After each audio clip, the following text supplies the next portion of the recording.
کیا ہم نے وہ اہمیت دی اپنے سائنسدانوں کو جو فار ایگزامپل نیوٹن کو مل گئی تھی when he was 26 years old and he developed the theory of whatever motion or whatever.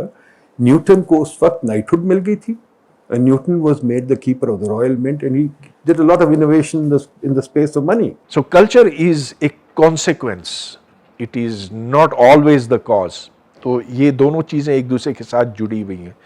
ہاں تو بات آپ کی ٹھیک ہے، بالکل صحیح ہے کہ اس وقت وہ جو قدرتی تجسس ہے ایک بچے کے اندر وہ نہیں ابھرنے دیا جاتا. ایک وجہ تو یہ تھی کہ ہم اپنے آپ کو بہت سپیریئر سمجھتے تھے، تو یہ جو حساب کتاب کا کام اور بزنس کا کام یہ ہم ان کے حوالے کر دیتے تھے کہ ہمیں تو زمینوں کی دیکھ بھال کرنی ہے، ہمیں یہاں شکار کرنا ہے، یہاں شاعری کرنی ہے، تو یہ جو چھوٹے موٹے کام ہیں لکھت پڑھت کے یہ تم کر لو. تلوار سے لڑنا یا گولی چلانا یا رائفل سے لڑنا یہ اور سکلز مانگتے ہیں.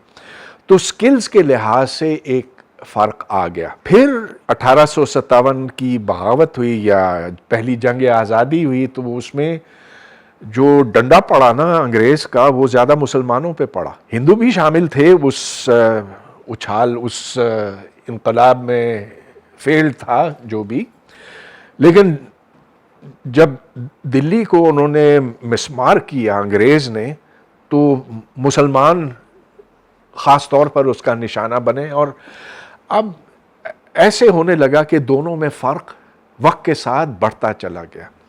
دین کمز 1947.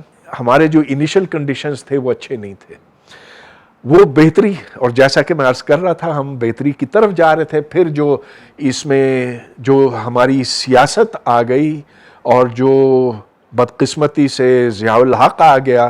اب وہ کیوں آیا؟ اس لیے کہ بھٹو کی غلطیاں تھیں. بھٹو کیوں آیا؟